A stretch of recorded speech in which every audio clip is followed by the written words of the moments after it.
ñoo ñëw ak yéen rek Skincare Plus nara jàkkaarloo ak yéen waxtaan ak yéen tuuti rek si suñu tube suñu baax emuñ rek ci ay diw waaye comme ni ngeen ko xamee rek dañoo yëngu ci ay tube te yënguwuñ nag si just any tube suñ tube bu nekk 5-star Jesna la 5-star Jesna mooy Jesna bi gën a pire moom la ñoo tube palmaan bi gën a fort moom la ñoo liggéeyee ñun rek si tube dara du doy day des not only dañoo tube but bu la neexee ñu tuubal la ba pare nag ñawal la we're not all about skin we are skin care and the plus does come in so many different ways.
No, ini bara. Alright, okay. Nimbara. Welcome. Basically, lot of lala me along is cool, man, that I can really relax. What the madam? Yeah, that's What the madam? Yeah. Let them do something. That's fine. Grand Villa.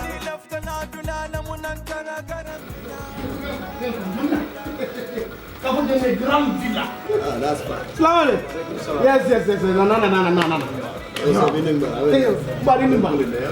Yeah, actually, a lot of people are basically me along very relaxed. So it's basically that I can use very relaxed. Nina from Nisewa, Nidia, Nena Grand Villa is the best guest house in the Gambia.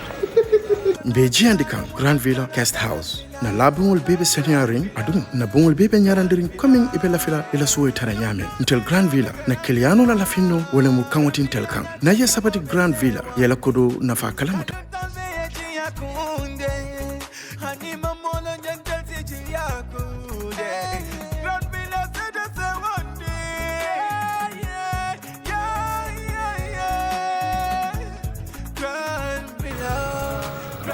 Oh man, this is like a paradise. I know. I so much love this place. Thank you. Trust me, I love this place. You can move someone and you're watching what? Yeah. Katun jang and you want to Gambia kon. tell you. Grand Villa. I tell Yes, you. mga babo sa man. I love this place. Okay. Yes, mga babo. I love this place, man. Oh yeah. Ni leftan na kuo keso sotola. Futama Oljuntum Paradise Estate. Mbaya kumandiroke 7527218. Wale futana website auto www.grandvillaguesthouse.com. Grand Villa Guest House.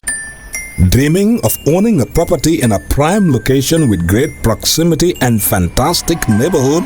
EJ Investments Sanyang Seaview Estate is the best choice you have been waiting for. Our Sanyang Seaview Estate is approximately 15 minutes drive away from the busy hub of Brusubi roundabout and into the heart of nature, where you can have a peaceful and relaxed lifestyle with your family. You can buy a finished 4-bedroom story with 5-year flexible payment plan or a service plot with 2-year payment plan option. With over 300 homes, you will enjoy big tar roads with covered drainage, modern electrification with solar street lights, gated entrance with security post, and a breath-catching experience of our beautiful sea view and lake view. You can own a home today at our Sanyang Seaview Estate. Call us today on 446-4838 or 325-9220. Visit our website on ejinvestments.net.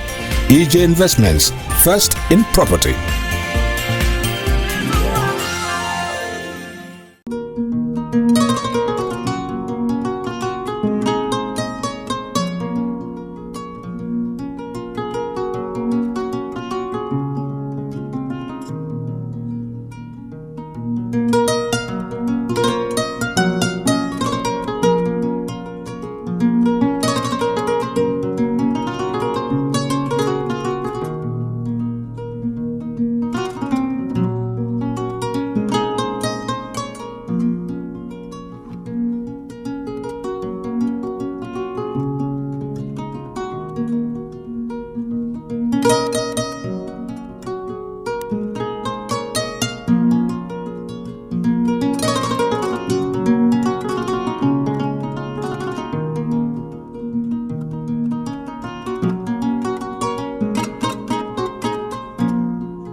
yara ñilla domoro ka diate boy jannon CK's restaurant e say nakko be ni na dimbal nimbe domoro kala janno domoro seneyata adiyata topotoro fanan kendema bije luntan during tamala abeka domoro ki janni adi manda wala de te ka we bijele anim fanan ka fadi jang ikono e fa e ka fa minne ko pastry anim bakery iko fanan be kalele ba de lomba conference lomba workshop lomba ye fo fendin lon dunia kono domoro betama nyillom international o toda number 1 amanke ba domo la jandama e sa domo jang is atariya wo mu kubandi sa nakko sa futandin e oto sa nakko be mu CK's restaurant ndafa nan janna mu yat ni manje dorom bija aban CK's Restaurant, known for best quality food and customer satisfaction.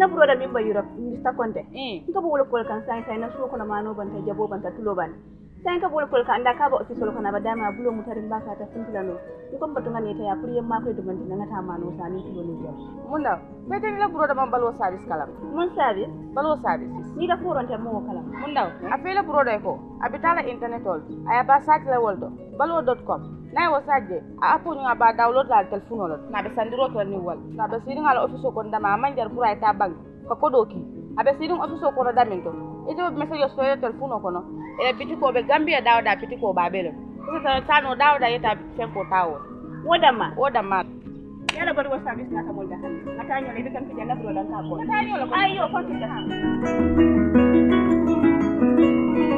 balwo service dinkirala jampo o manken na kolaya ko balwo service al demano kaje ko ale do mor feŋol sang alla dimbaya molu ana lakkanun tewol wato bela ani wat sudum fanan kono balwo service la dinkiralu ani la do kunyolu e be banko karo beto kabirin katon fo koyna nalla fa ko ku ko tan suro balwo service la kolto ali commandi telephone la no la milbuko 9400213 7694319 wala 3192870 wala hankabi alta internet oto alila kolu jibe www.baluwo.com.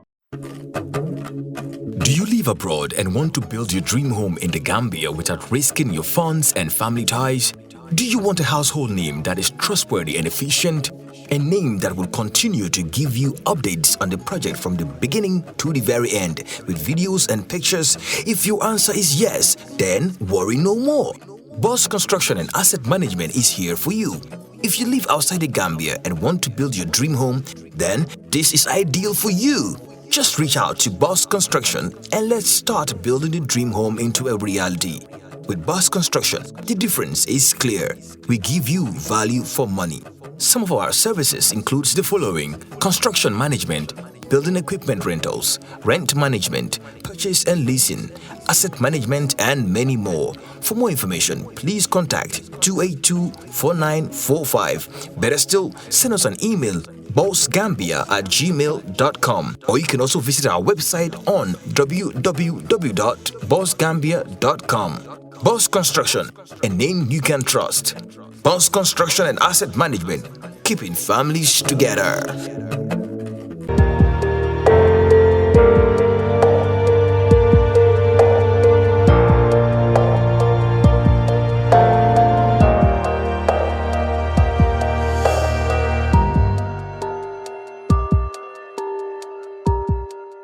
Welcome back from that short break. Now we're shifting the discussion to the draft constitution, and from there, of course, we'll talk briefly about our case against Burma. They now call it Myanmar.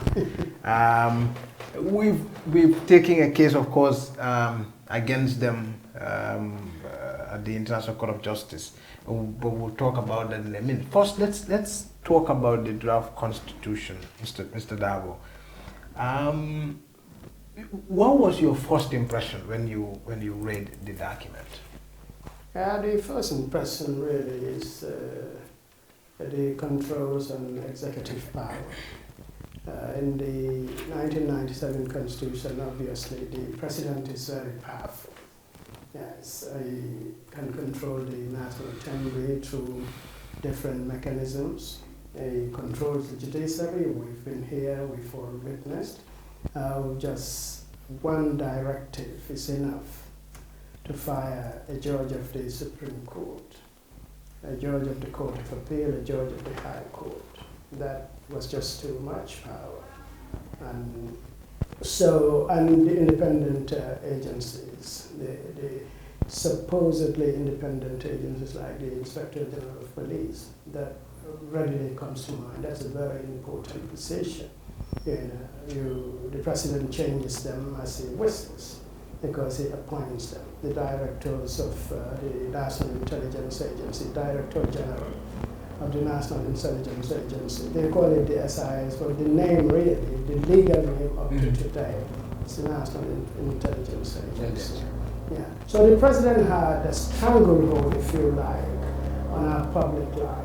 So this draft constitution has done a lot to resolve what one constitutional expert calls the imperial presidency. Yes, that is where the president can do just about anything.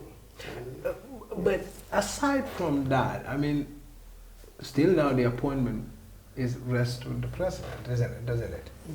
The appointment of the NIA, the director, the police boss, is still the president who recommends and send it to the National Assembly. Yeah, you mean under the new constitution? Yeah, under the draft. Under the draft. Yes, under the draft, that is fine, because that is what happens in other parts of the world. Because the president, if you like, the president nominates, the National Assembly confirms.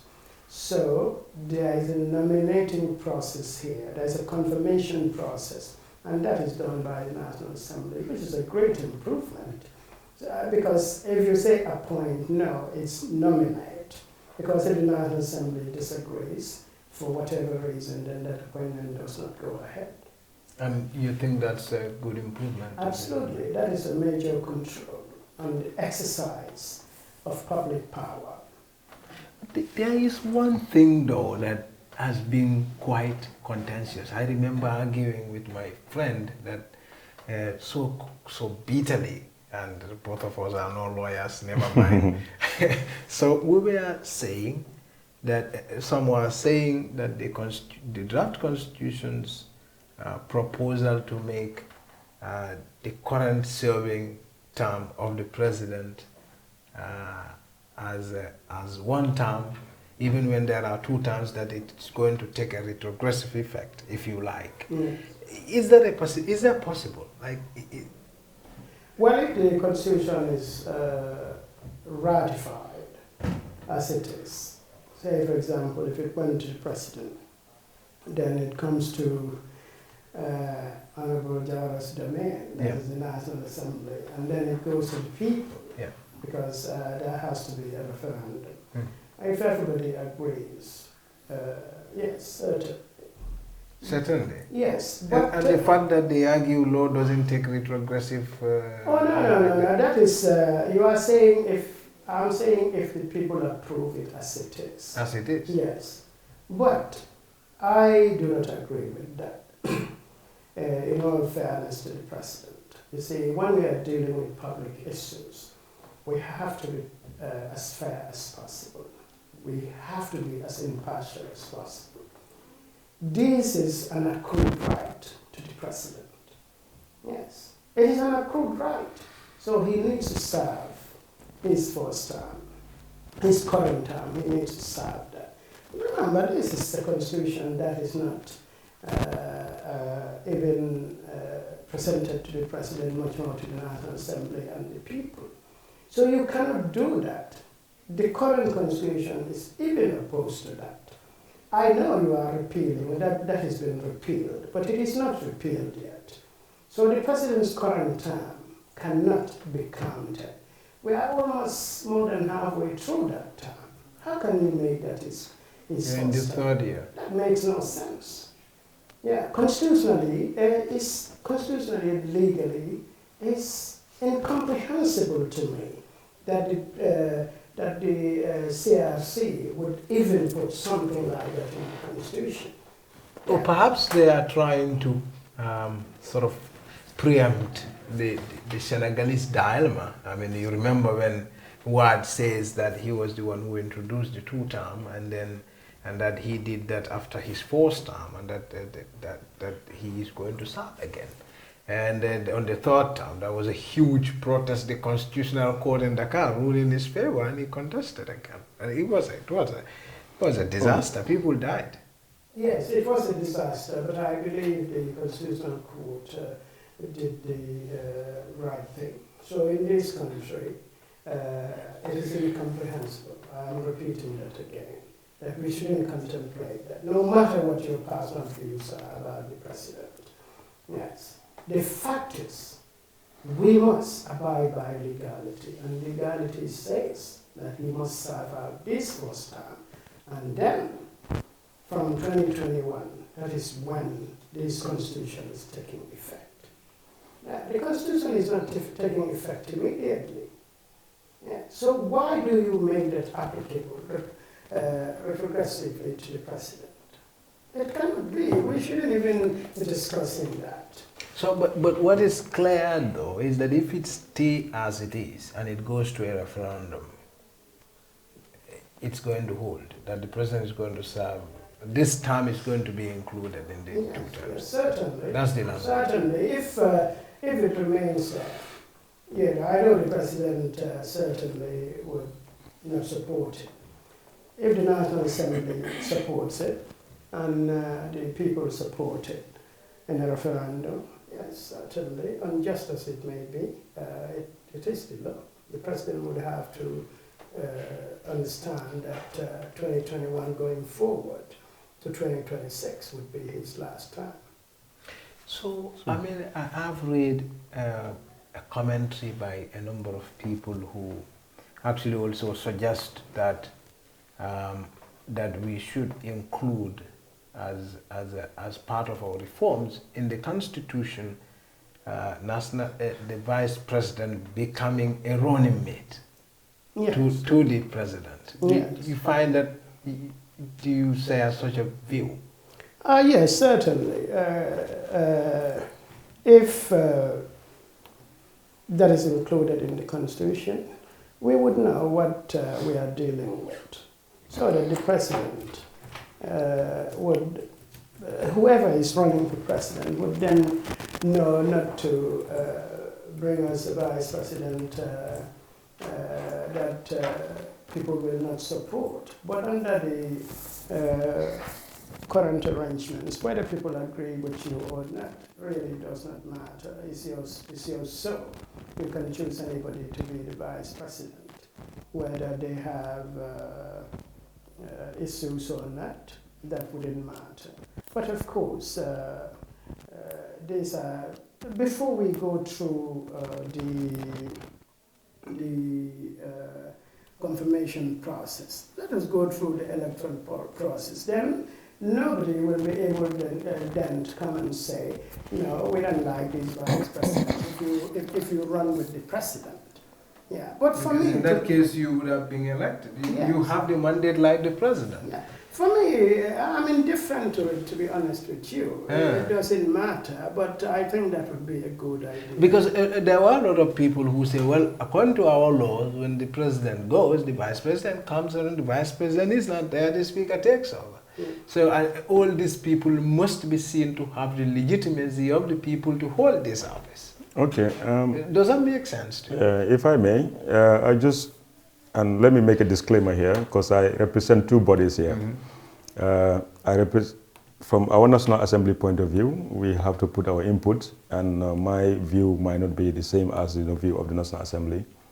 But also my political party, UDP, also will have their own input, and my view might not be as their view. So I want to make the disclaimer to make sure that my view is just my personal view, and maybe that would be my input towards those two entities.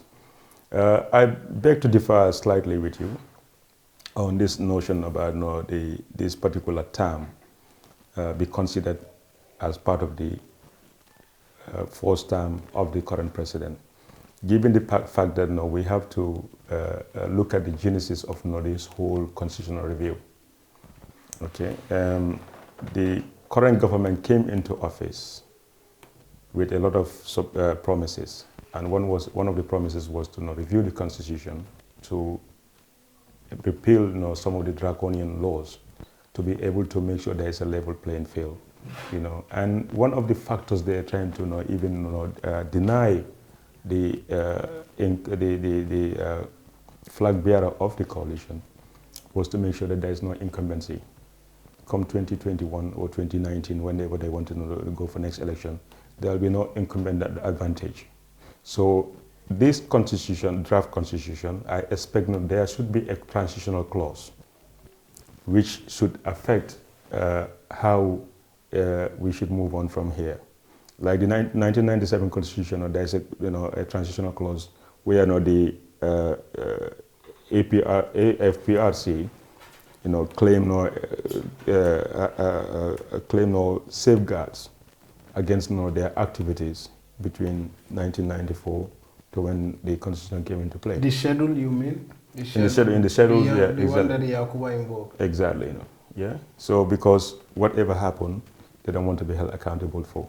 So on that note, I think it is fair, coming from the group of parties that have brought about this change, to honor that. That's my view. It doesn't have to be the case. But the second part was whether the president should have a running mate. Considering that if the president is not there, the vice president would assume office. And in the absence of the vice president, the speaker would assume office. Now, in the draft constitution, both the president and the speaker are now going to go for elections. So we're not going to have speakers who are going to be nominated. Neither will we have speakers coming from elected members. But speakers like yourself will go there and sell yourself to the Gambians, just like the president, to become the Speaker of the House. So equally, I think it is only fair that we also identify during the election process the running mate of the president. Now there could be some conflicts, I understand, because if the vice president is elected just like the president, then it will be difficult for the president to change him, which the constitution is giving him powers to do so by changing under the current arrangement. Under the current arrangement, so we have to look into that. So I think even if it's not for the powers not to be vested in the vice president, I think it only makes, to me, a good sense, for a president to identify your running mate, and as a pair, people can say, we trust these two to actually run the affairs of the country. Yes, that's what I mean. I said I'm indifferent to it. So in other words, if it happens, I'm happy with it. Mm-hmm. If it doesn't happen, it doesn't matter to me. But coming back on, I think I listened to what you said, but there is a fundamental principle here. The president's right has accrued. He is enjoying that right. You cannot then come and take that away from him. One term, one additional term is not going to do anything. And there is no, whether it is one term or two terms. Say, for example, if we say, okay, the first term counts. So we are now battling between 2021 and 2026. Yeah. He will have incumbency for even 2021. So the incumbency argument is not very strong there because he already has incumbency. Unless, of course, he's not running in 2021. But if he's running, then the incumbency is there. Yeah. I agree totally. So there are a lot of people too who, after the draft comes out, who said that the issue of, because the issue of citizenship is also very contentious if you look at it. Before the draft comes out, a lot of people are saying, oh, well, no one should attain direct citizenship in the Gambia if your parents come from other countries, you're born in the Gambia, you can't be directly a Gambian, you know. But if a child, of course, I think in the draft, if a child is found in the Gambia, a child, I think from 8 years downwards, is presumed to be a Gambian. But I'm not sure that's the same of a child of two parents who are not Gambians. Is it? Well, two parents who are not Gambians, you don't go through a different process under current immigration laws. You go through a different process. But in the Constitution, this thing about a child of 8 found in the Gambia, can you think of any circumstances why a child of 8 will be found in the Gambia and we don't know where he is from? Well, perhaps a smuggled child. Maybe a child who was smuggled in the Gambia. And of course, this would be in rare circumstances. Extremely rare, but not only that. If you allow that kind of clause to be in the Constitution, it's not going to be a permanent situation. But then people can then smuggle children into the country, you know, throw them on the streets, and then before you know it, somebody will pick them up and make them citizens. That needs to come out of the Constitution. I don't know why it is there, but it's a disgrace that you are managing your nationality provisions like this. Citizenship is not a small thing. You can't just give it to anybody. Gambia is not in war or anything like that. So, even if you find an 8-year-old or you know, someone younger than 8 years on the streets, and certainly somebody somewhere knows where the child is from. We cannot put that kind of provision in the Constitution. It's an insult that we will manage our nationality in that way. But generally, are you impressed with the citizenship clause in the Constitution? I mean, there are a number of things that I think perhaps they were trying to address the issue of statelessness. Like you have a current existing problem in ECOWAS. No. This has nothing to do with statelessness. If people are stateless, we know people are stateless, but those would come under other specific situations. You know, say for example, if people are in the Gambia, we say they are from Sierra Leone, but they have exhausted their rights, they cannot go back to Sierra Leone, they cannot go back to other countries, so if you expel them from the Gambia, maybe they wouldn't have the citizenship of any country. We can understand those kinds of situations, and there I'm not even talking about citizenship, I'm just talking about allowing them to stay in the Gambia until such time that they acquire Gambian citizenship. We cannot just make citizenship automatic. It makes no sense. A lot of people say there is also a huge cost to it, because the more people we have, the more burden you see on the economy. Yeah, and there is another problem also on the citizenship, that is the adoption.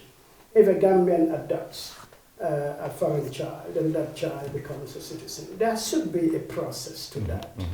The immigration authorities, the Interior Ministry, Immigration, you know, they need to come together and make sure they draw up appropriate legislation in that area. But you cannot just tell us, because those are areas that allows abuse of our citizenship provisions.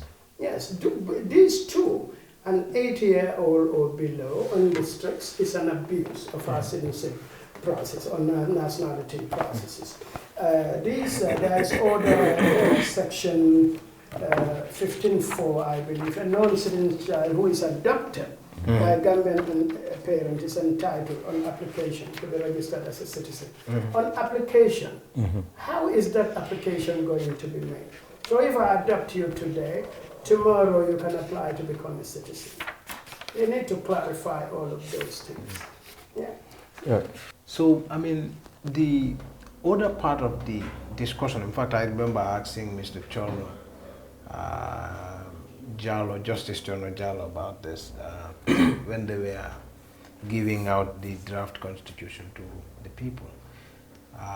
The media was there, and I asked him if they would be considering separating the office of the Attorney General and the Justice Minister, because there are a lot of people who say, well, this would be more ideal, but instead they create a special prosecutorial office, and David asked that.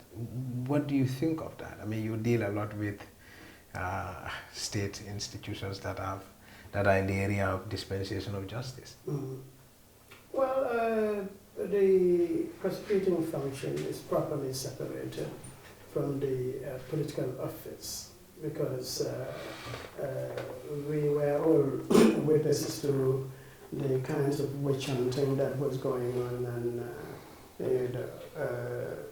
the Attorney General's chambers would be directed to prosecute people, and they prosecuted them even when they knew there was no evidence. So here we have an independent prosecuting office. So this means that if the position is truly independent, because we have to be careful here, law cannot implement itself. It has no capacity for self-implementation. People implement it, yes. You know, but if, say, for example, the prosecuting function indeed is independent, then yes, that is definitely a good improvement. But what does the Attorney General do normally? The Attorney General and the Minister of Justice. In other parts of the world, they are separated. They are separated in other parts of the world. But here, if you separate the prosecuting function from the political function, you can say there is really no difference, you know, because the Attorney General and the Minister of Justice would just be the political arm of that particular appointment, but it wouldn't be dealing with prosecutions. So the prosecuting function is important that that one be separated. Now, how they are going to manage the Attorney General and the Minister together, again, there may not be much to that. The prosecuting function is the key, because that is where the biases happen. That is where the irresponsibilities can happen. That is where you go after citizens and prosecute them for no reason. Yes. Interesting though, I mean, and there have been a lot of comments on this online, is the insult law. Yeah. You see, when the issue of insult law came at play, when the minister was about to table the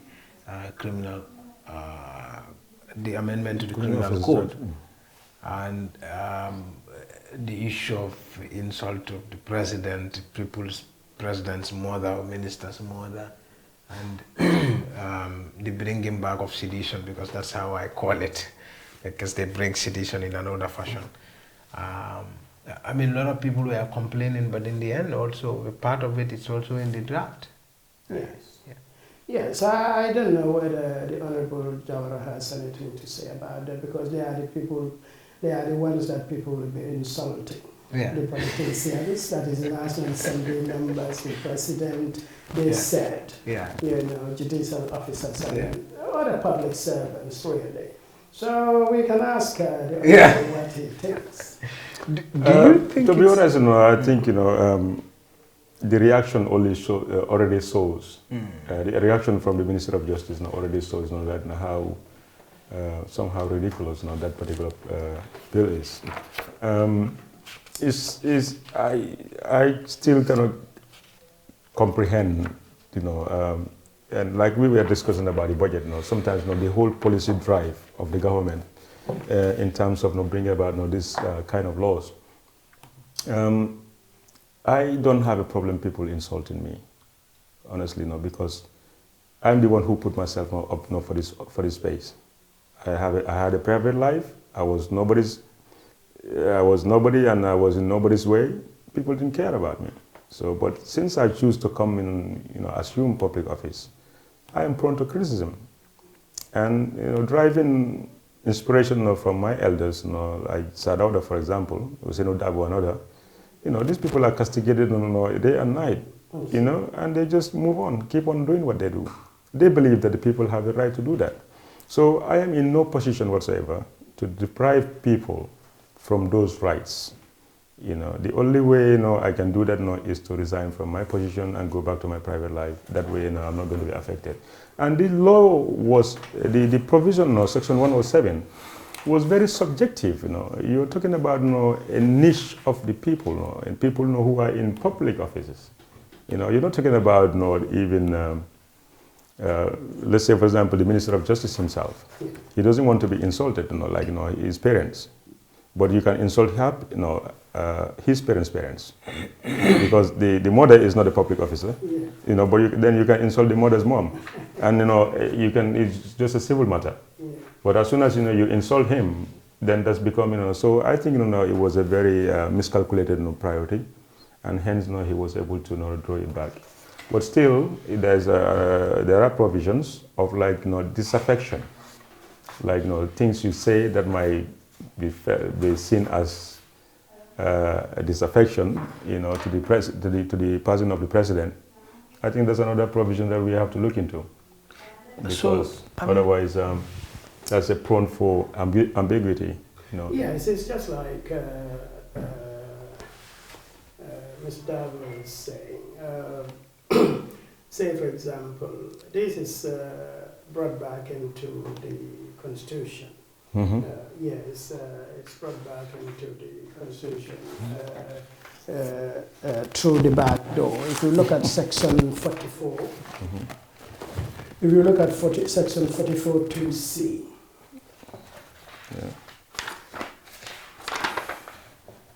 the right to freedom of expression does not extend to the uttering of abusive or threatening speech or writing that causes feelings of ill will, disaffection, or hostility. Now, wherever you see feelings of ill will, disaffection, or hostility, like Ms. Davis said, those are languages of sedition. It's a disgrace to put something like that in the Constitution. Yes, public officers are no special category of people. Yes. If I insult you, any sensible person would say, well, what kind of a person is he? Insulting somebody for no reason. Who is going to listen to you? If this is going to happen, maybe it will be just a fraction, a tiny fraction of people will behave like that. So who are you protecting? The president from what? The judiciary from what? The National Assembly from what? This is nothing. Nobody is going to go and take respectable people and insult them, and you expect other people to support you. I agree. But to elevate it to a constitutional offense, because that is the way it is carved. It is removed out of the freedoms. So you do not have the protection of the Constitution anymore. They can go and prosecute you under the sedition laws. Yes. Such that even if you are raising an affection or evil, it's such that even if I write a story about a corruption, quote unquote, Barrow is involved in, I've done something that raises affection, disaffection against the president. 44(2)(c), it needs to come out of the Constitution. In fact, the freedoms, this is not the way you deal with the freedoms. The freedoms, in America they call them the Bill of Rights. Very, very significant. You don't say, okay, this is not that freedom. You leave it to the courts. That is what the separation of power is all about. Now, who is going to come after me? The executive. Barrow and his people. They are usually the ones who go after people and say, okay, you are insulting the president, we're taking you to court.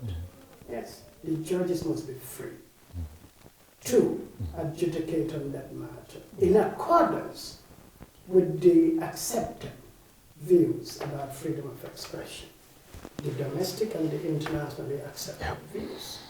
But in fact, there would be a bit of a contradiction, because this new draft constitution is saying, and correct me if I'm right, that the international protocols that Gambia assents to and signed will automatically become part of its domestic laws. Yes, it does. Now, if that is the case, that's a departure from the past.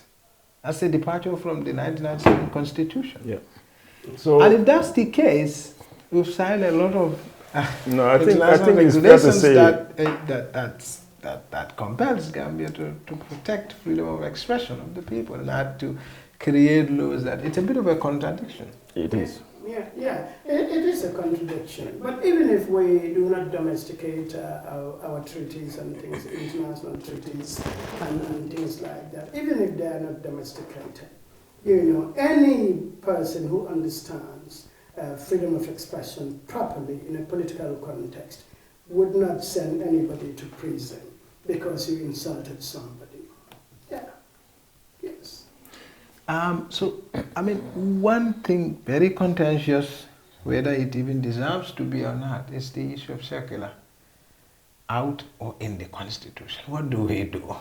I mean, the Christians and some activists are up in arms that, and of course we can see where we're coming from. We're coming from the Islamic State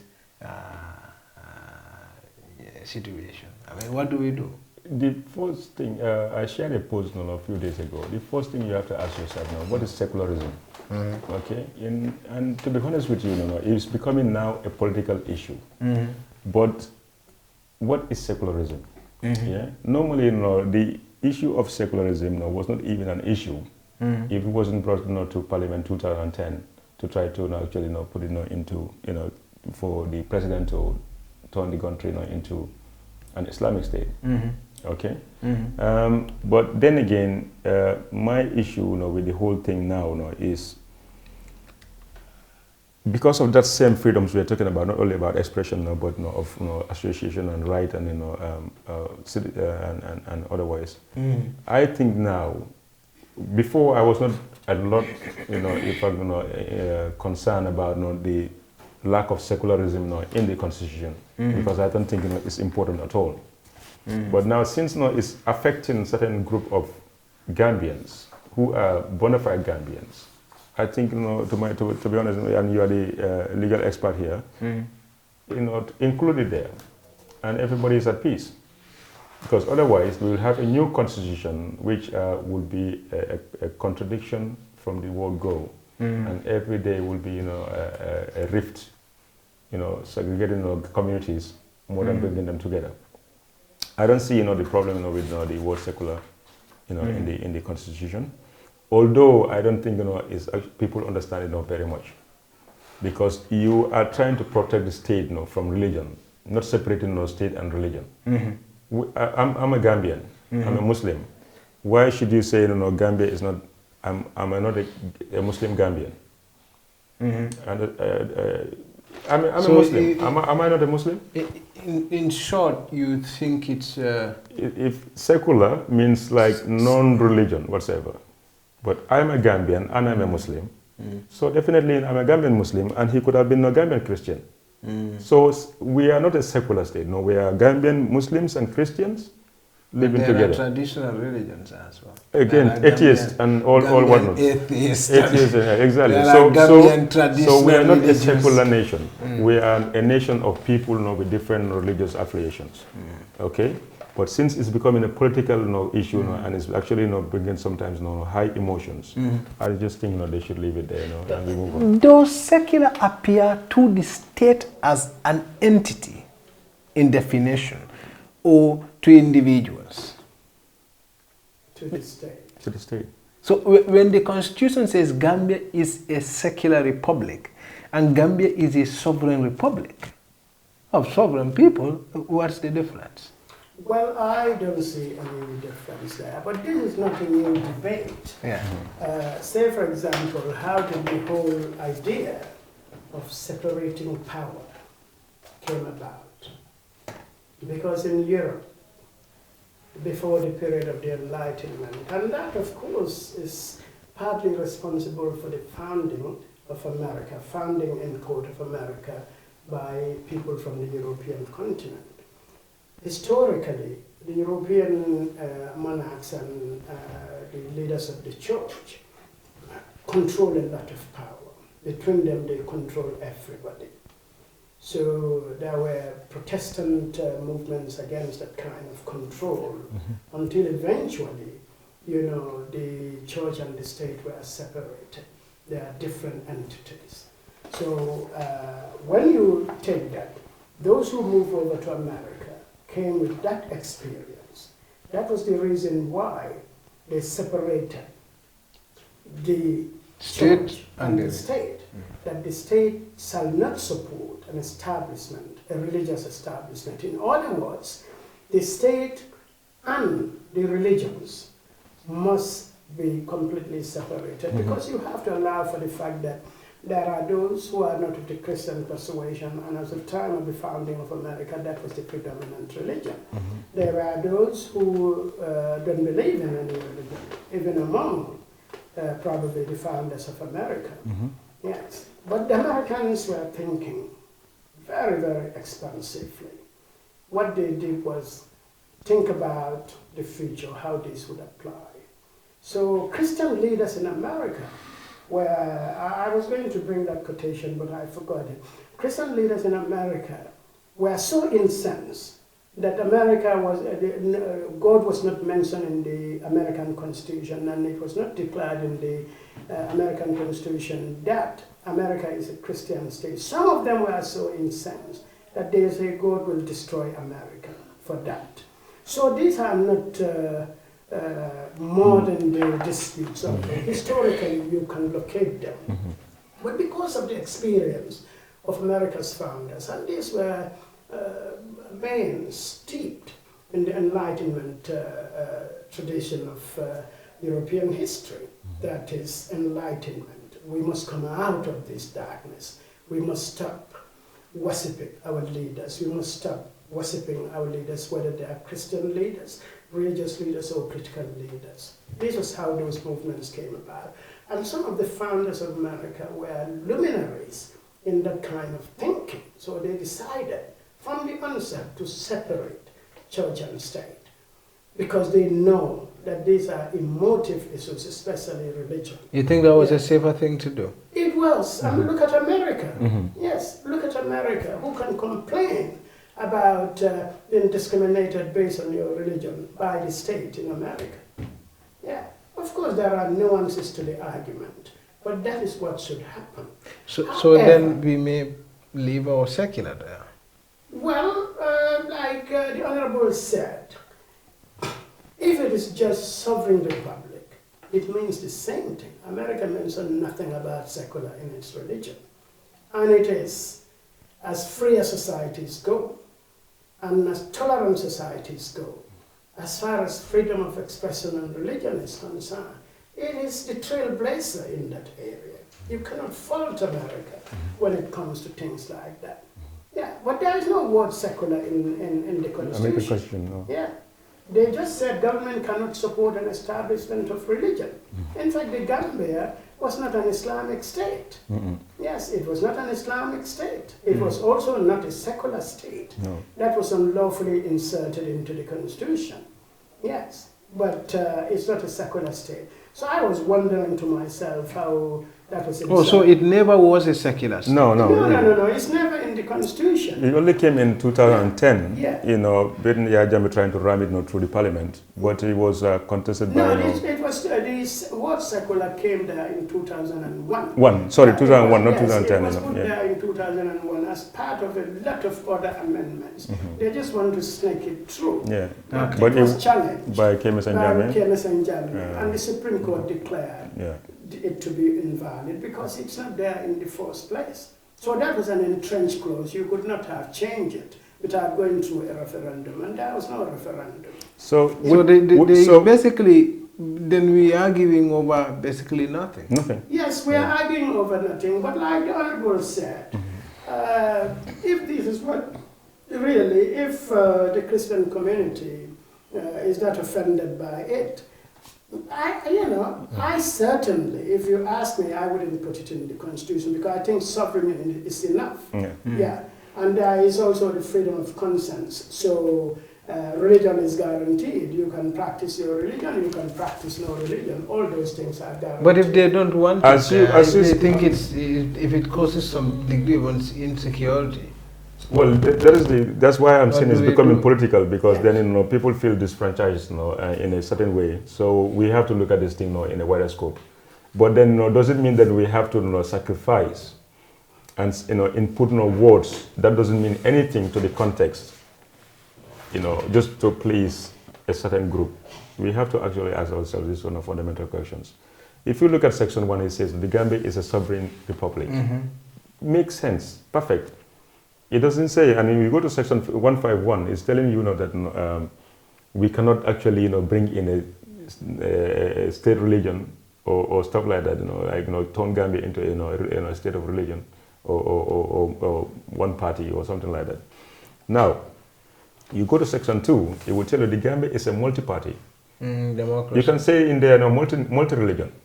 But if you put secular means non-religion. But that's the point I'm saying. Are you not religious? Do you pray? Well, you pray to your God. You know what I'm saying? And the Christian pray to their God. So it means we are observant of our faith. So we are not secular. We don't have any, we do practice something, but it's not significant in this section. That's why it was not there in the first place. Although we know the freedoms of religion, the freedoms of faith, associations and everything else was actually defended in an entrenched clause of the Constitution to make sure that people are free to go about and exercise their faith. Yeah, but that has nothing to do with the state. That's the people. Yeah, the state, it doesn't say that there are some improvements on the asset declaration of people who are supposed to hold political authority. Yeah. And I mean, as far as the 1997 Constitution is concerned, I'm not sure there is any such clause that encourages. But even in the current one, the draft, I think this declaration must be made to the Anti-Corruption Commission. No, it's not. The Anti-Corruption Ombudsman. There is no mentioning of it being made public. To the Anti-Corruption Commission, yeah. Yes. There is no mentioning of it being public. The Anti-Corruption Commission really should not even be in the Constitution. Do we need it? No. Yeah. The police are there. If the police are doing their job, then there's maybe a specialist unit within the police called an anti-corruption agency within the police. Or the fraud squad. Well, as it is already. Within the police, because the fraud squad itself is within the police. Yeah.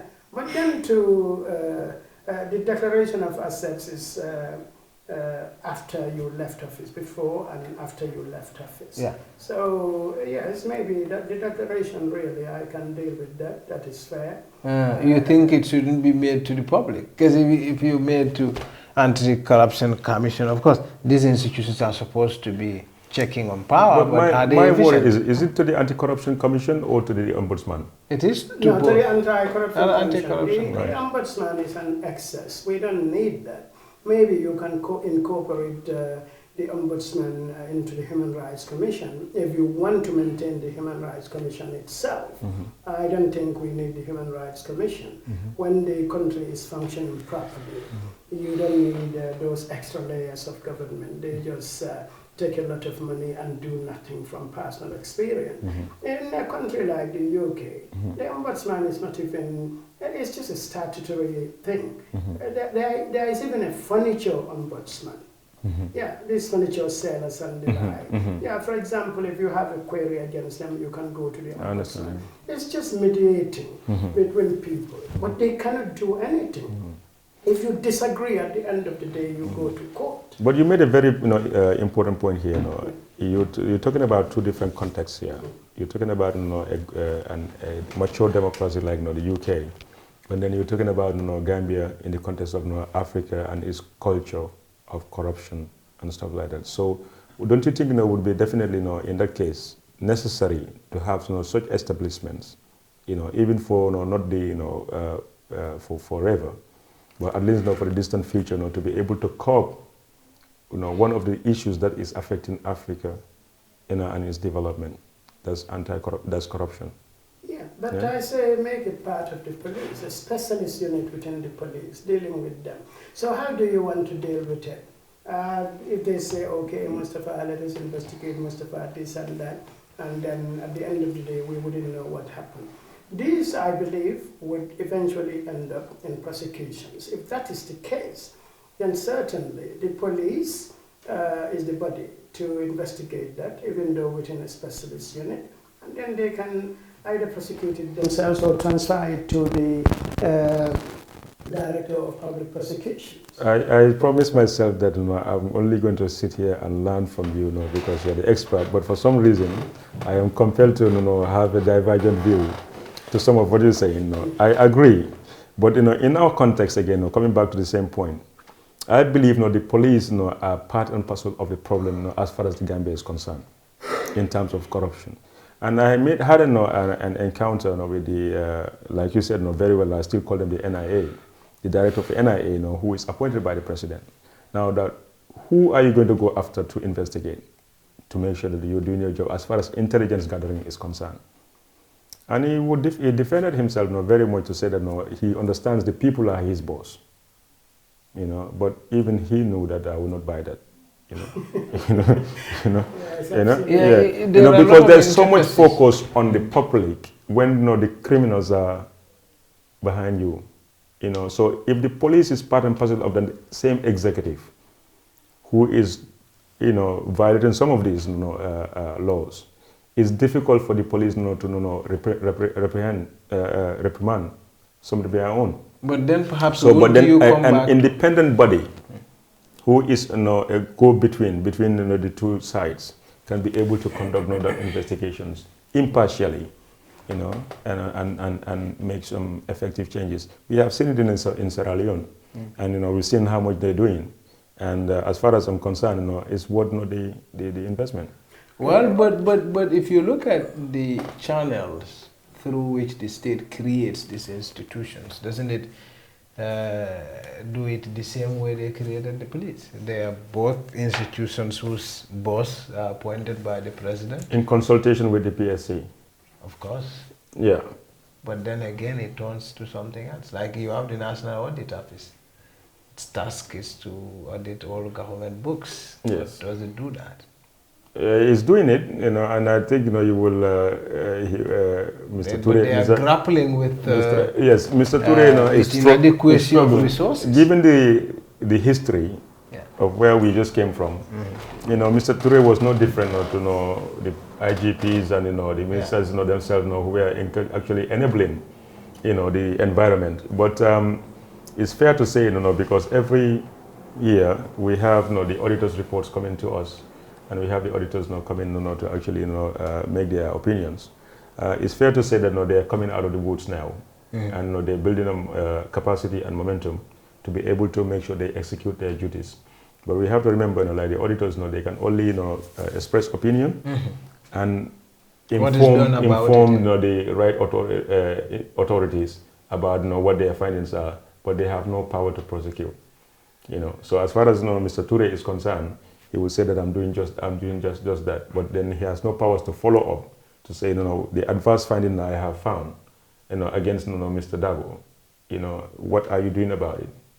He has but he can send a file to the police for prosecution. But now, not only that, he will send the file to the IGP, but he will also send a copy to the National Assembly, so we can follow up from there to make sure that people find I understand what you said about the police, and I align myself with those views completely. It's very frustrating to deal with the police. Yes, but I think the reason probably for that was because before or currently the IGP can be fired by the president at any time for no reason. Yeah, but under the new dispensation, those positions are ring-fenced. Yeah, say for example, the president alone cannot fire anybody. No. Yeah. So we hope there will be some improvements, unless of course people are unwilling to do their to execute their legal mandate. But otherwise, we hope there will be no witch hunting after they did what they are supposed to do. Yes. But nevertheless, I understand where you are coming from. Thank you. Overall, I mean, in terms of the draft, what do you think of the content? I mean, overall. Well, I think the draft actually has some improvements, no doubt. But I will completely take out certain portions of the draft, and those are, for example, national values and principles. It's not constitutional material. You don't need to lecture us about morality. Yeah. Those things don't need to be in the Constitution. Policed by the law. If you come to leadership and integrity, I think we are talking about prosecuting people who are corrupt. So if people are corrupt, we cannot catch all of them at the beginning of the process. But if they are corrupt, prosecute them. So we don't need leadership and integrity in the Constitution. But what they did, and their director of communications, the CRC director, Seni Marena, said that everything in this Constitution is from the people. That is untrue. A lot of this Constitution is from the Kenyan Constitution. Yes, a lot. There are too many similarities between our Constitution from all these things, these leadership and integrity, national values and principles, they are all from the Kenyan Constitution. This is the 2010 Constitution of Kenya. If you go through the table of contents, the arrangement of the articles they call them the arrangement of the clauses, the arrangement of the articles, you know, it's all from the Kenyan Constitution. One may say perhaps, while ours look fancy, these are two different societies. Yeah, there are two different societies, and we don't want a fancy constitution. A constitution is a pragmatic, practical document. You need to be able to implement it. Now, these moralistic preachings, we don't want them in the Constitution. They need to come out. Yes. You know, you can't tell us all this is from the people when in actual fact you took a chunk of it out of the Kenyan Constitution. You said you had Kenyan experts. What did they do? They brought the Kenyan Constitution and plagiarized it in ours. Yeah. Yes. Interesting. So, I mean, what's your general impression? I think it's good, given the fact that I'm only making the comparison to the 1997 Constitution. You so think it's an improvement? I think it's a would you give it a pass? No, as it is. That's why I just treat it as draft. This is a working document that everybody has a right to go back, look at it, and add or take off whatever you think it doesn't reflect your views. How much of it would you give a pass?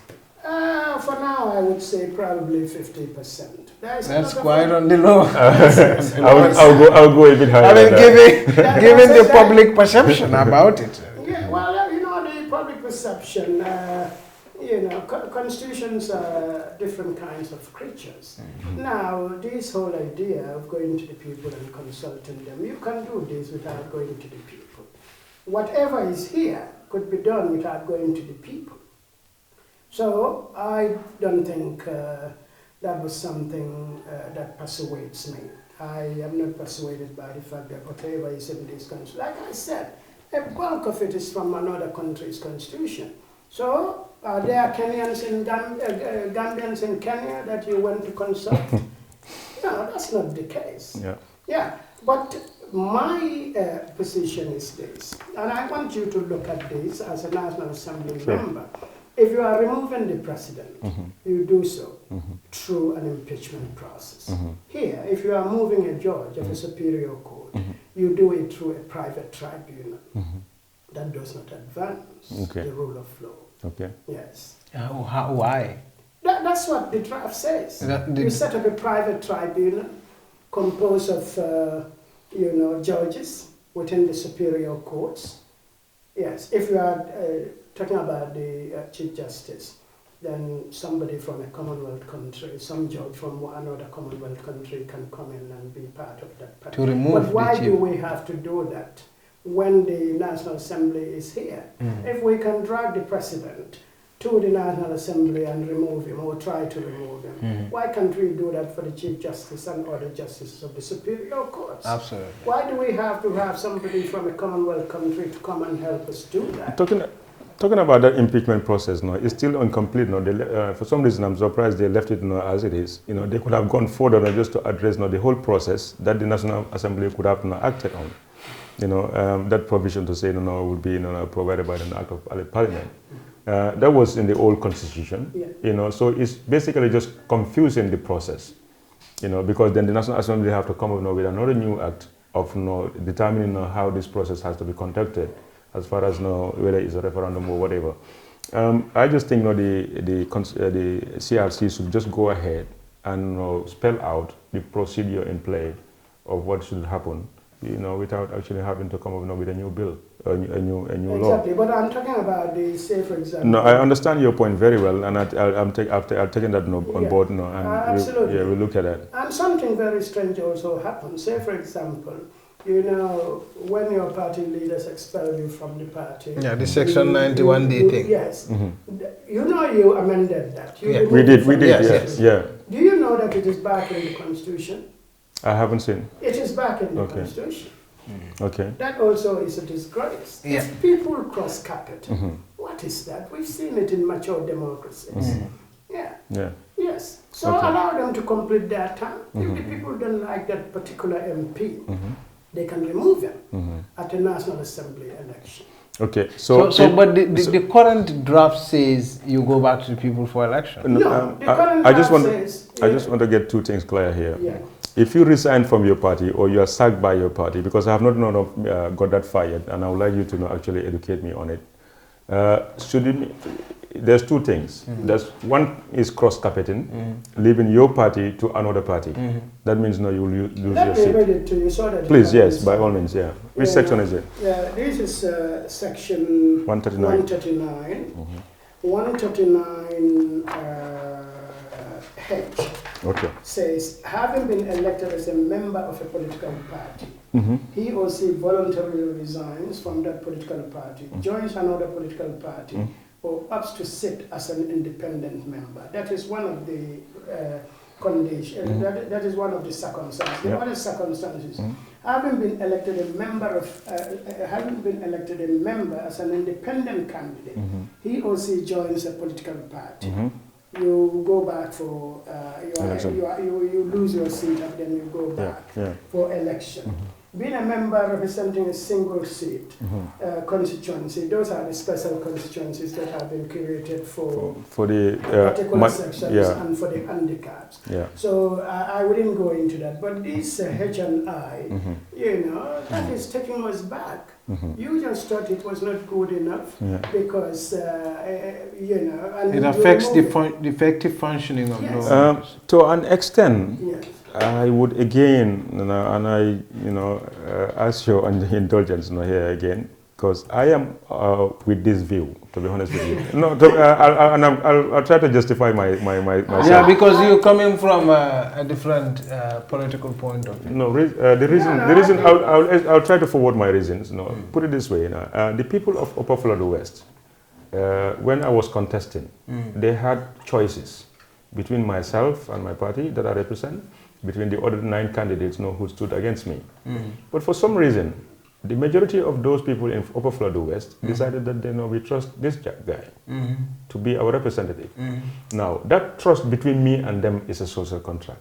So they then decide to leave those people who form the majority to change party from this party to other party. I think I should only go back to them to seek re-election. I think that's my view. You are talking about re-election. I'm talking about cross-carpeting. Not being sacked. No, resigning is one thing. Like, for example, now UDP has sacked 8 of their National Assembly members. They don't have to lose their seats. Yes. They don't belong to any party. They are independent in the National Assembly. Although, I can see here that H is affecting them, but we'll look into that again. But resigning from UDP, to go to GDC, is a different matter instead of just being an independent candidate. Well, it's democracy.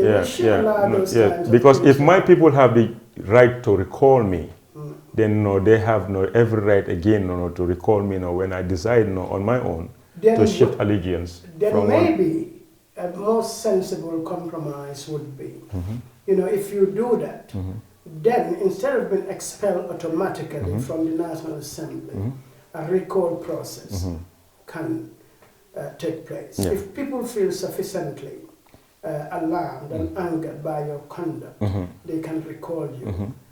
Yes. Yeah. But to say you should automatically lose your seat, Mhm. that is an imposition that should come from this. That should not come from the seat. Because in that case, it means not then in that case, Sana, you vacate. in that case, doesn't it look like you are assuming that the majority of people who voted him to power are no longer pleased with him? Because that would be an assumption. Because you are not going to election. Like for instance, I contested on a UDP ticket. Perhaps as at the time I'm falling out with the UDP, the majority of the people who voted for me on a UDP ticket are with me, right?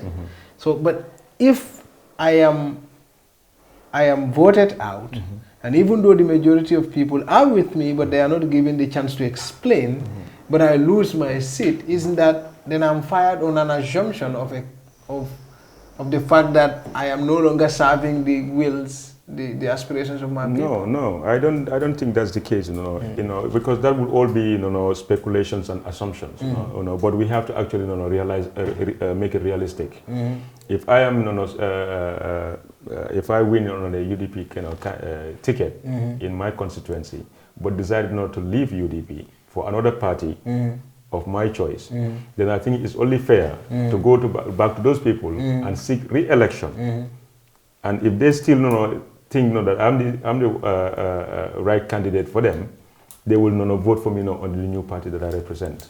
But I think they should be given that opportunity to decide. So I think a recall is probably, a recall process is a more sensible thing than imposing your own views. Because I read these views from a long time ago from a leading PPP politician. So that is the reason why, even where the National Assembly thought it wise to remove it, they brought it back into the Constitution. Yeah, and I'll tell you one thing, Jammeh was not all that bad in the way he thinks, because like going back to the PPP regime, the reason why the PPP was able to regain control of the parliament over UP is because of this cross-carpeting, which was not very much rampant at the time.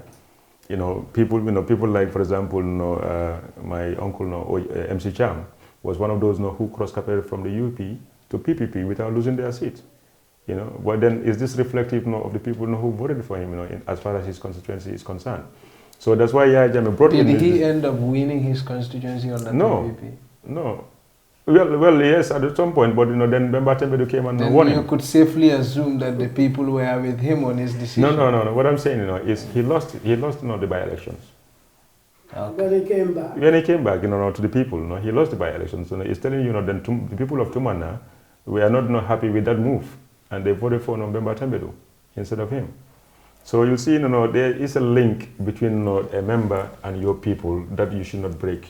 It should be that contract that binds you to make sure that they always have a say in who, just like how they have automatically a recall provision that they can just sit overnight and say, no, we don't want our representative to be there anymore in our name.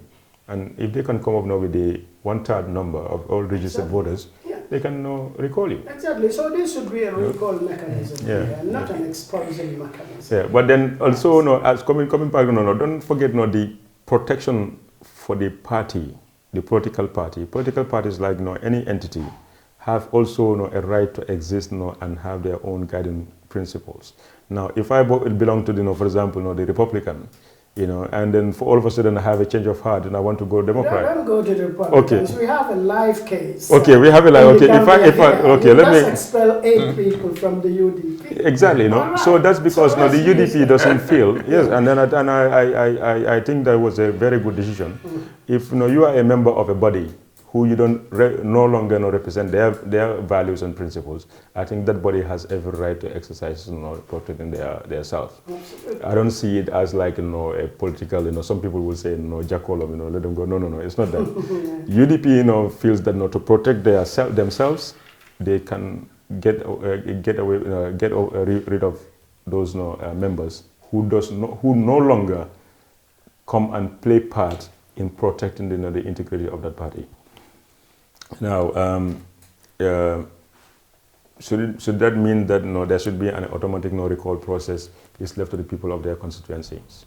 You know, No, well, but the yeah. UDP doesn't have that right anymore. If they are imposing this, then it should not be left to them. It should be included in the constitution. A recall, to me, is better than expelling people because of minor infringements like this. No, but there was in England in 1994 this cash for corrections. You know, when Ian Greer, was actually paying MPs to ask parliamentary corrections in favor of Harrods, like the Mohamed Al Fayed. And the Conservatives made it very clear that these people should resign, otherwise they will sack them from the Conservative Party. So every party has to protect. Yeah, but you resign from the party, not from the National Assembly, not from the Parliament, from the party. Yeah. Yes, otherwise you'll be expelled, but not from Parliament. No, not from Parliament. That's why I'm saying now. I agree with this provision, with the existing provision that you don't, the members who have been expelled from UDP, don't have to lose their seats. Exactly. But I believe that in moving forward, that should be considered. Recall should yes. be considered. Yes, yeah. That is a better way to deal with it Okay. than sitting in your office at the CREC and saying they should be expelled. Yes. Okay. We'll look into this further. And also, if I may ask the two of you, what do you think about the precluding Gambian citizens who traveled out of this country but have contributed tremendously to the development of this country? They went overseas and got fantastic educations, brilliant opportunities working in international organizations and other places. What do you think about the constitutional provision disallowing those people from contesting the presidency when a country like Somalia allows its dual nationals, Somalian British national, Somalian American national, to run? France allows it, Germany allows it, the United Kingdom allows it.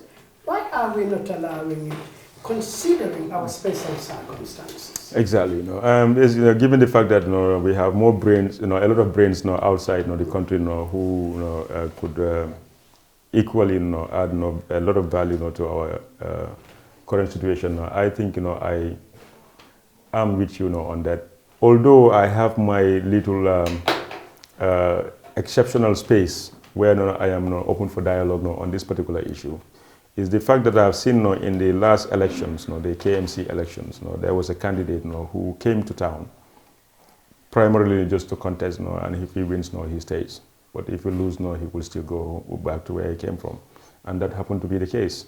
So I'm asking myself now, where is the allegiance to country? So how about if the person is staying here? No, by all, definitely, I don't see, any problem, even the 5 years provisions that you should be. But then how do you judge the loyalty issues? Like, no, it's evident. It's evident. Is a man of two homes. Listen, I know you, whatever you are doing in Banjul here, however successful you are here, at the end of the day, your heart is where you came from. Yes. It will always be home for you. It's special. Yes. Gambia is special to Gambians, whether they acquire nationalities in other parts of the world or not. This is home. We traveled because of immense circumstances, difficult circumstances, most of the people. Think about the migration issue that you started this program with.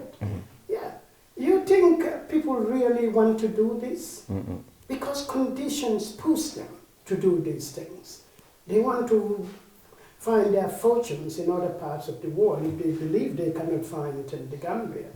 So during the 22 years that we dealt with Jammeh, it was very difficult for many people to stay in this country. Yeah, but really, your loyalty. You think it should go? I think it should go. I think it's not as a But there is, even for ministerial persons, isn't there? No, ministerial positions and the National Assembly have been removed. Have been removed. In the draft, yes, those ones have been removed. So I'm very happy with that. But I want the actual thing, the presidency, to be It's removed. the top man for the job. Because it happened in other parts of the world, and these are top Well, you don't democratic want to have an American who may be a CIA mole in the State House. What would America want to put a CIA mold in our State House? I will not even go that far, but I will think that there is we have to be careful with the highest office of the land. We have to have a committed, protected by a committed, being occupied by a committed Gambian who has ordinary resident by a certain extent.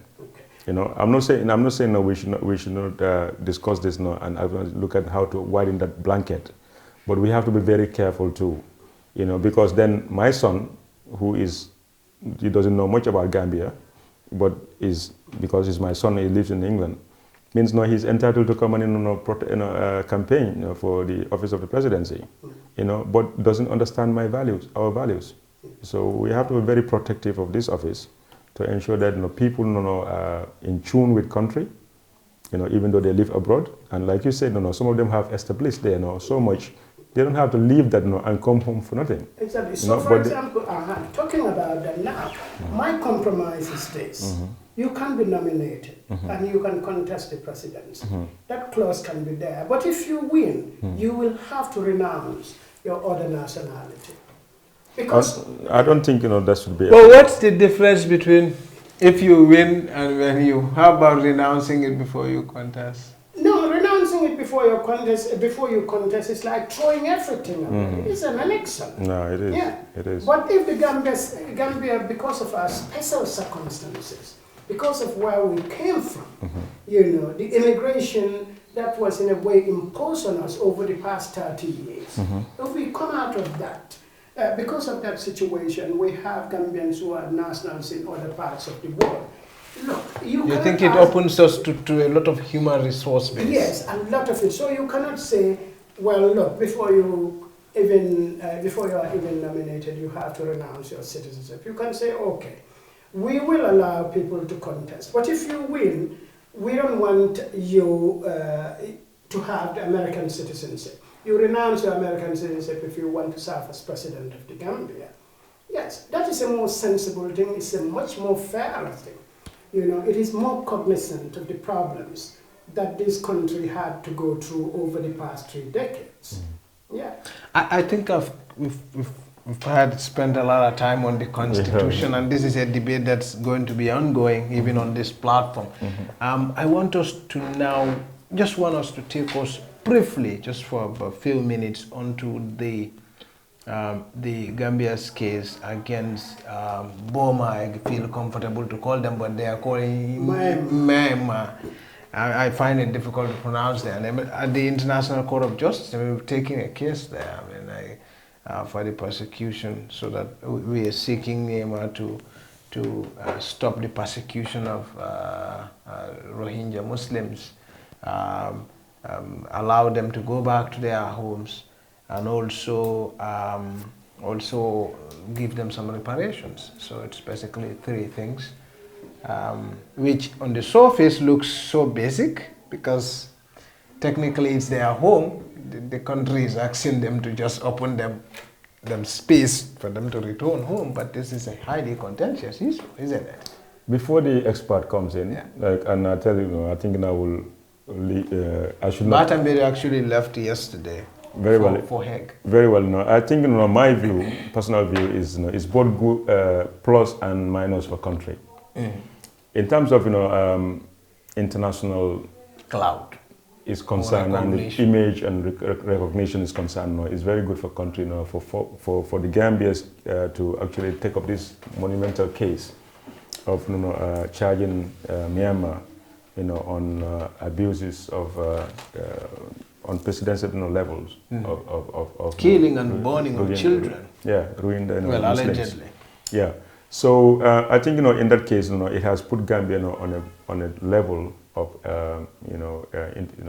international goodwill and recognition that is good for country. However, my problem is this: we have just approved a budget where the ministry is asking for a lot of money, and then we've also tabled. He's also just tabled a constitutional amendment bill on section 149 to bring the gap of experience as far as people in the judiciary is concerned, as far as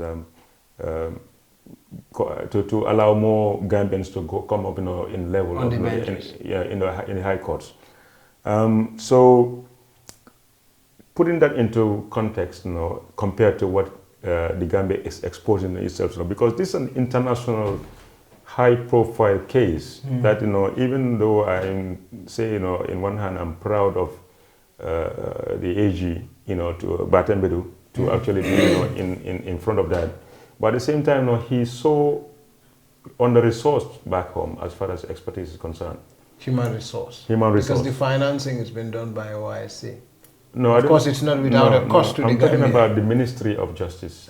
In as far as capacity is concerned. There are so many cases that I believe that are pending. It's because the capacity in-house is so actually Ba is on the case with Cherno Marina, Hassan Tomasi, Amadou Jaite and Bafu Jeng. There you go. So four of the best we have, because Amadou Jaite, Tomasi, Cherno and Ba are in fact the first 4 or 5 in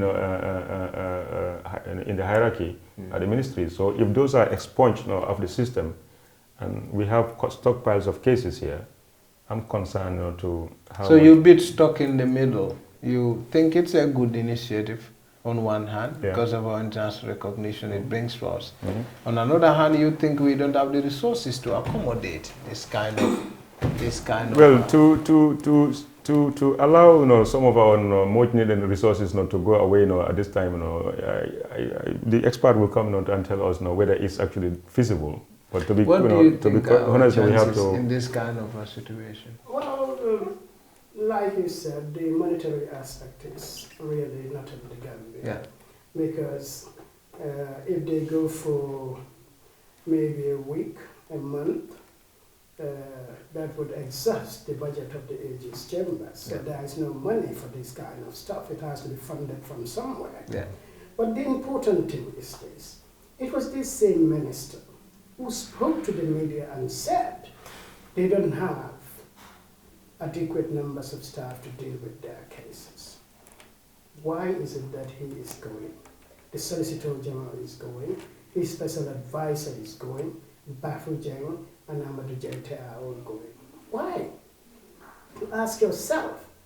The Gambia confront this maybe with 1 or 2 people. Well, we have a legal firm already employed. Yes, that's what I mean, and hire international experts. Attorney General, if he wants to head this prosecution, needs to resign his position. We can't have an Attorney General who is junketing between here and The Hague.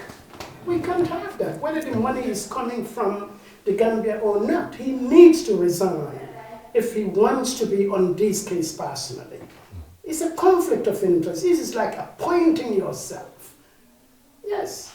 Remember, he's gone with 3 of the key people, himself, the Solicitor General, and the special advisor. They don't come to court in this country. Why should they go to court in The Hague?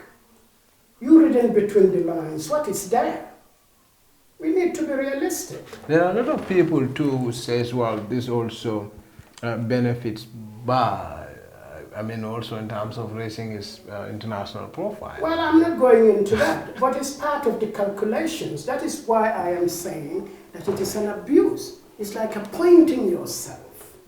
Yes. But don't you think also, I mean, Gambia also stands to get... I've spoken to a foreign minister of Bangladesh was here when the OIC ad hoc ministerial committee was meeting for the first time to make a decision on this case. Even at that time, Gambia has not effectively taken over. This was in 2018. And I've met quite a number of few international players, including Foreign Minister of Bangladesh, and they were so impressed with the work that Gambia was doing. Even Reed Brody, actually, in an email sent to a lot of people, and of course me involved, copied, I also said this is an amazing thing Gambia is doing. I mean, it certainly will give us international recognition, won't it? Yes. What are we saying? Our young people are dying in disease because they have no hope here. Let us build that domestic capacity. Let us deal with issues that this country can deal with exclusively. We don't want somebody to be throwing money at us and say, do this, maybe as part of the bilateral this thing, but Gambia, small Gambia, fronting this case, what has happened to other countries? We are not the only majority Muslim country.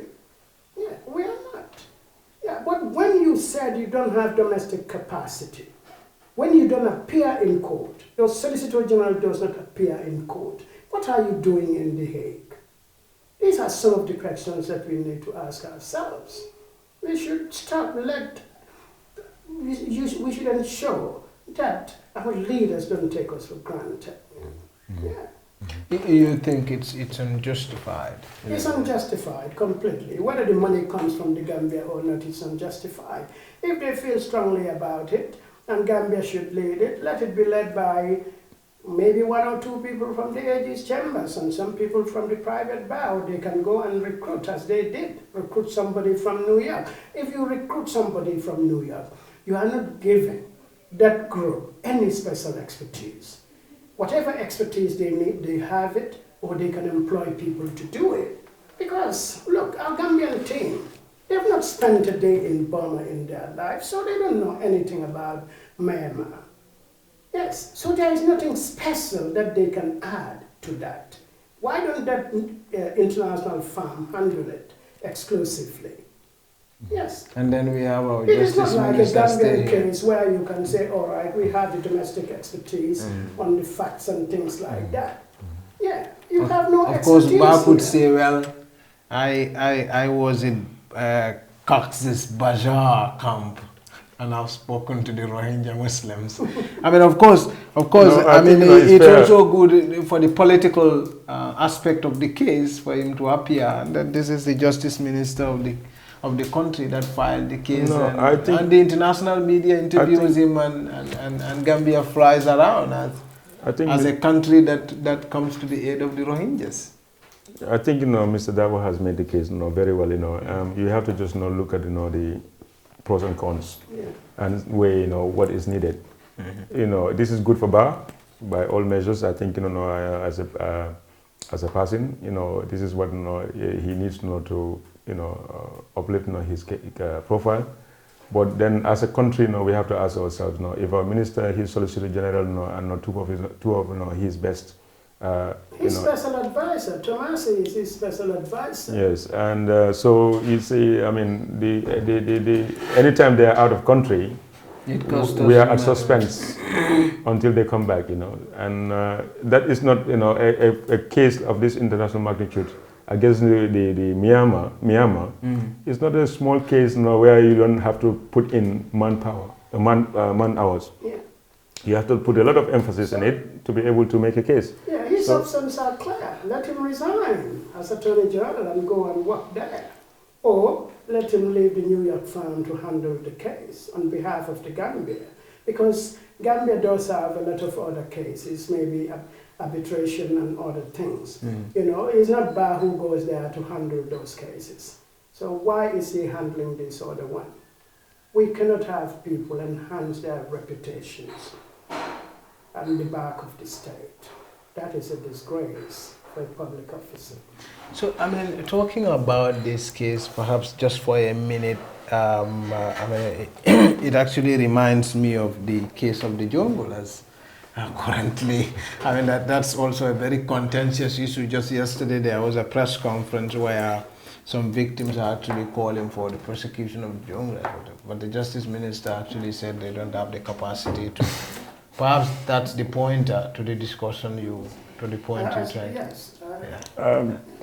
Anyway, like you said, I think we are repeating ourselves now. We have all come to agreement that we have to. They know best what they're doing, but at the end of the day, I think this is a fair assessment of the situation. The Gambia, as we speak now, we are at a crossroad, going through a very, very, very difficult transition, and we need all hands on deck. So if at all, some of our best experts, or a whole ministry is at, disposed, I mean, that is a call for concern, regardless, I have, Bar is a family, but, to be, the state matters more than anything, Okay, that brings us to the end of this episode of The Brunch with me, Mustafa Kedabo, and Honorable Jawara, of course not Mr. Jawara, and Mr. Lamin J. Dabo. This is quite unfair. I mean, I have to call him Mr. and I have to. Well, you know, I'm not claiming the title, you know, for. It needs to be addressed that way. Okay. If you don't call me honorable, you are undermining my people, who put me in the office, So I'm not gonna let you do that. Then I agree, honorable. Yes. So we would see again next week with another exciting topic of discussion. But until then, have a very pleasant Sunday.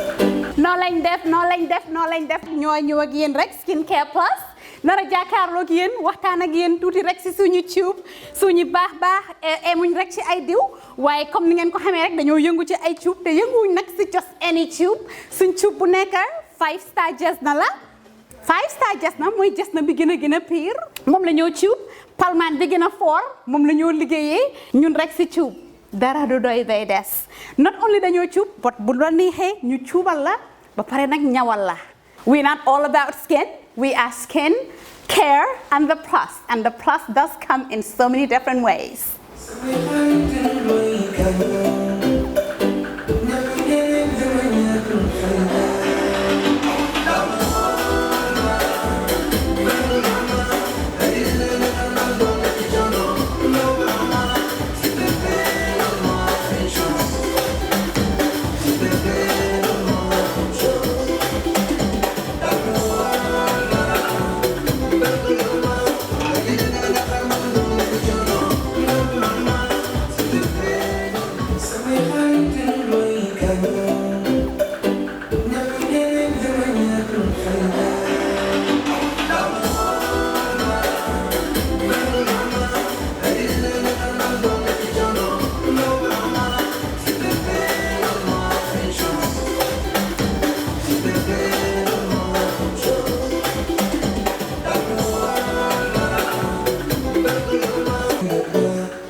No, ini bara. Okay. Welcome. Basically, lot of Lala Mialonko is cool, man, that I can really relax. What the madam? Yeah, what the madam? Yeah. Let them do somebody. That's right. Grand Villa.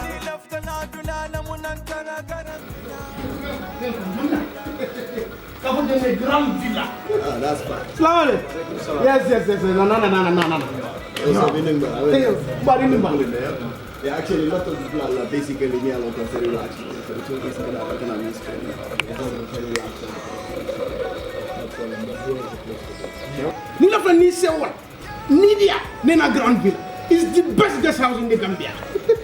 Mbeji andikam Grand Villa Guest House. Na labungol bebe senyaring adum na bungol bebe nyarandiring coming ibe la fila ila suwe tara nyame. Ntel Grand Villa na kiliano la lafino wale mukamwati ntel kang. Na ye sabati Grand Villa yela kodo nafa kalamuta.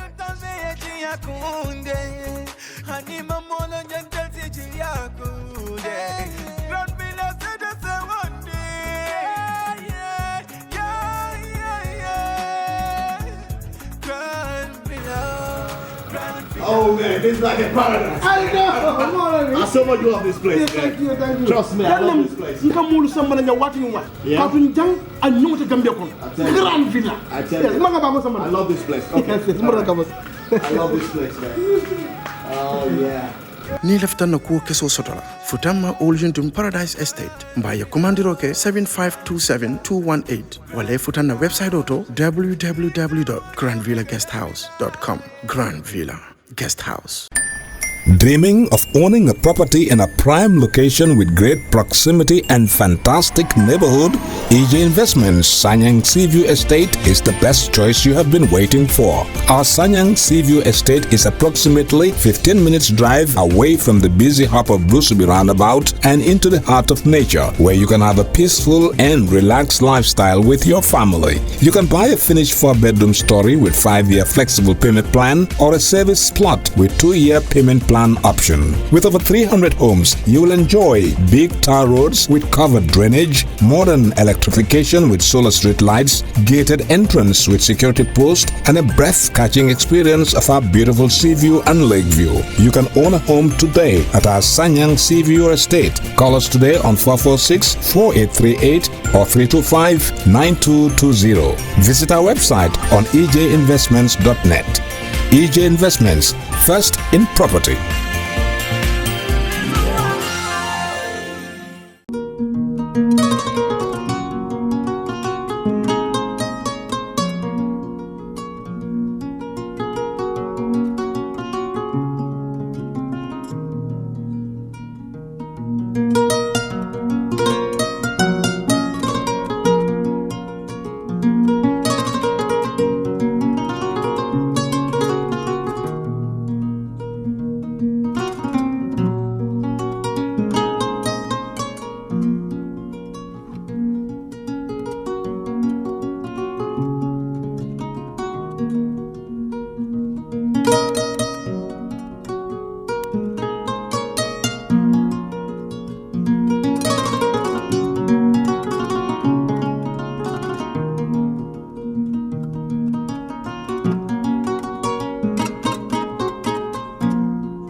yara ñilla domoro ka diate boy janno sikes restaurant e say nakko be ni na dimbal nimba domoro kala janno domoro seneyata adiyata topotoro fanan kende ma bije luntan during tamala abeka domoro ki janni adi manda wala de te ka we bijele anim fanan ka fadi jang ikono e fa e ka fa minne ko pastry anim bakery iko fanan be kalele badde lomba conference lomba workshop lomba ye fo pendin lon dunia kono domoro betama ñillom international o toda number 1 amanke ba domo la jang damman e sa domo jang is atariya wo mu kubandi sa nakko sa futandin e oto sa nakko be mu CKS restaurant dafa na janna mu yat ni manje dorom bijam aban CKS Restaurant, known for best quality food and customer satisfaction.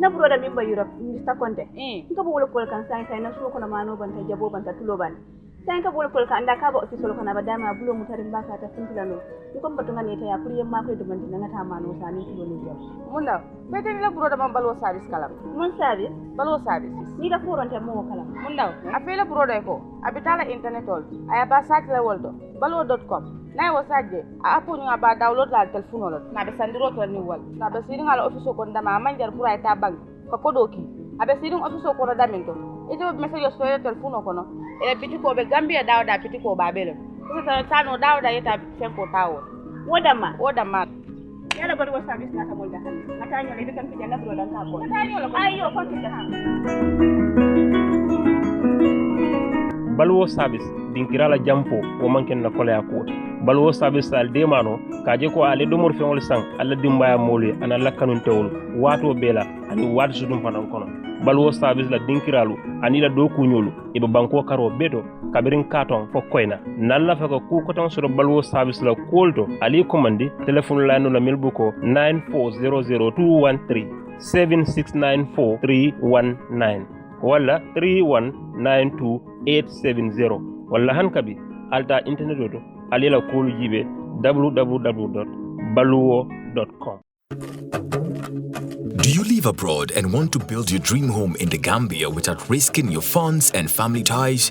Do you want a household name that is trustworthy and efficient? A name that will continue to give you updates on the project from the beginning to the very end with videos and pictures? If your answer is yes, then worry no more. Boss Construction and Asset Management is here for you. If you live outside the Gambia and want to build your dream home, then this is ideal for you. Just reach out to Boss Construction and let's start building the dream home into a reality. With Boss Construction, the difference is clear. We give you value for money. Some of our services includes the following: construction management, building equipment rentals, rent management, purchase and leasing, asset management, and many more. For more information, please contact 282-4945. Better still, send us an email, bossgambia@gmail.com, or you can also visit our website on www.bossgambia.com. Boss Construction, a name you can trust. Boss Construction and Asset Management, keeping families together.